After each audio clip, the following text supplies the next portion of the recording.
Good afternoon, everybody. Uneducated Economist here.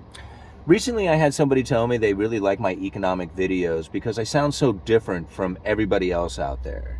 They say that everybody kind of rehashes the same information and sort of gives it out there in the same way, talking about similar ideas and what's going on out there. And when they watch my channel, I come up with ideas and opinions and stuff that is really far out of the box and different from a lot of other people out there. And that would make a lot of sense because I'm not watching the other YouTubers out there. As much as I enjoy their information and as much as I feel that they're like, a lot of them are my friends, I'm really am trying to come up with my own ideas, my own opinions, my own theories on what's taking place here. And when I have people telling me, man, you sound so different from everybody else, that's exactly what I was looking for.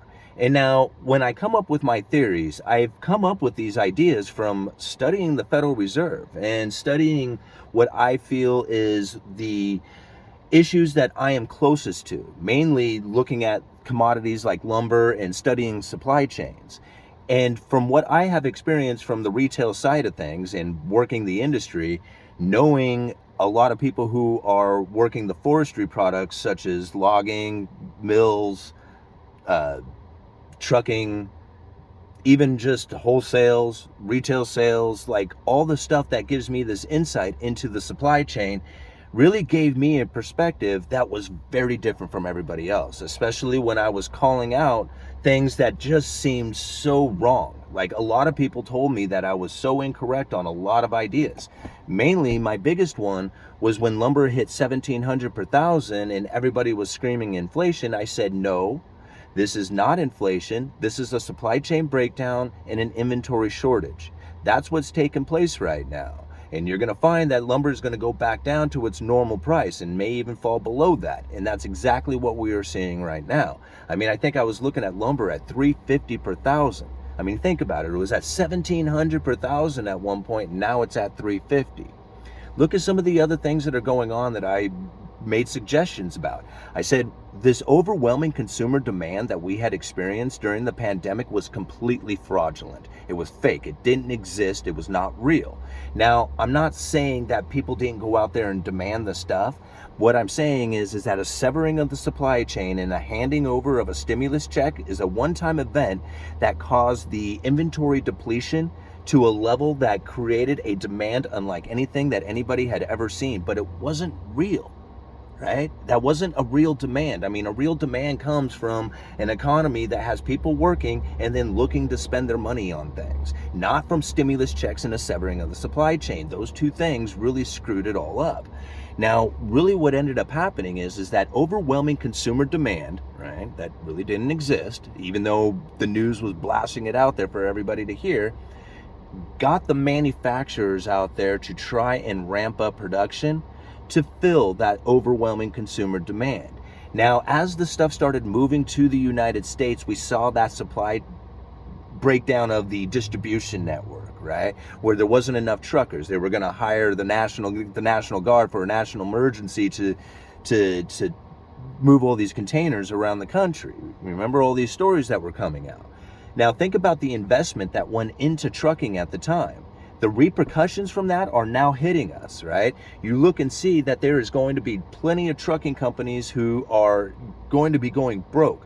The freight is tanking right now. Freight costs are absolutely tanking right now. These were the input costs. I mean, think about it. Oil right now is 50% of its all-time highs. These were the input costs going into manufacturing and production. And they ramped that all up when it was at a high price, and now you see it all collapsing because that overwhelming consumer demand wasn't real, right? Now all this stuff is here and people don't want to buy it, right? They're going into recession. They're worried about things to come in the future, and they're not necessarily worried about buying a new TV, right? They're worried about whether or not they're going to be able to buy food or energy going into the future. And so now what we see is we find that the overwhelming consumer demand has forced a bunch of stuff into this country that now has to be warehoused, right? Now, also on top of that, when you think about the overstocking of warehouses, because now their all space is all filled up, at some point, all that stuff is going to leave, right? That stuff is going to eventually leave the warehouse, and those warehouses are not going to be replenished. And now these warehouses will go bankrupt. That's another prediction I'm going into the future, right? But at this point, all that stuff still has high input costs going into it. So in order to get your profit out of it, you're going to have to sell it for a higher price. This is going to cause the inflation to be sticky for some time. Now, think about the production, like all this production that was taking place like overseas and so far away, and the distribution network broke down, and so now we got to move all this production closer to home. Well, that's what's happening. But the whole plan of doing it is actually going to backfire on them, because producing closer to the United States and places like Mexico is not any cheaper. In fact, it is cheaper to go to Vietnam or go to other places in Asia, India, right? And eventually the distribution network will become more efficient, and just-in-time delivery is far better than warehousing. And all these warehouses will collapse, and the manufacturers who have moved closer to the United States will find production costs too high. They won't be able to compete with the foreign production, right?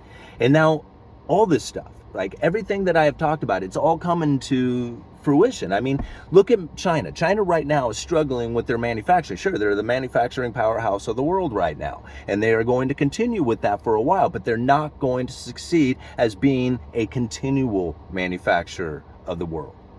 That manufacturing base is now finding its way other places. And once it does, you're going to find China is going to be very hurt, going to be in a hurt position from this, right? It's going to hurt them to have this manufacturing base leave China. And they're going to figure out a way to try and get the new money to come in. And this is really where things start to get scary.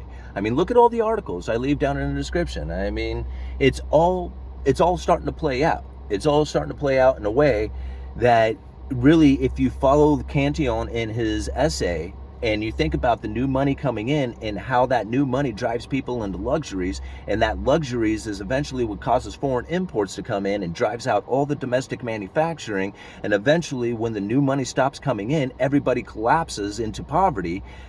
Look through history. Think about everything that has ever happened in a society that caused it to rise, and then what caused it to really fall. I mean, even if you look at the Roman Empire, how are they getting the new money in? They were conquering the world. They were traveling around, taking people's stuff from everyone, right? And that's really how the new money was coming into them. When you think about the United States, when it came to like the new money coming in for us, it was manufacturing of all the stuff that people were buying. Remember, manufacturing in the United States was like the highest quality in the world, and everybody loved it, right? But eventually, the dive into luxuries from a higher standard of living got more foreign production to come into the United States, and we had to start selling our debt, U.S. Treasuries. And as we started selling more and more debt, that's how we were getting the money in, until eventually we drove out most of the domestic manufacturing. This is I know I kind of repeated myself on that, but this is like, just think about the way the whole thing goes down and what's occurring right now. This is another one.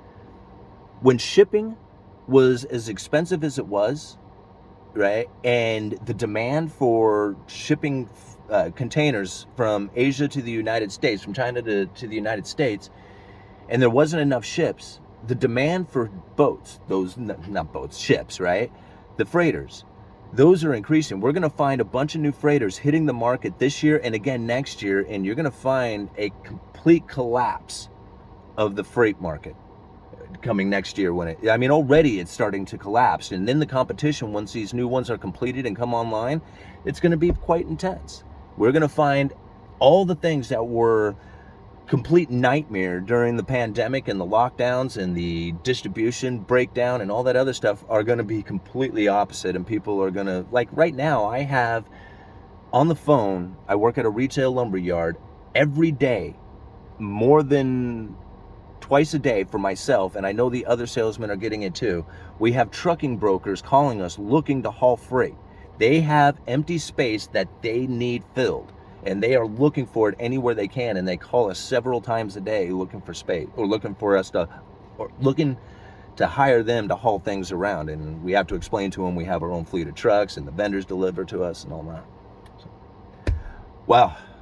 Okay, I really rambled on that one. Lots of coffee. Uneducated Economist, you let me know.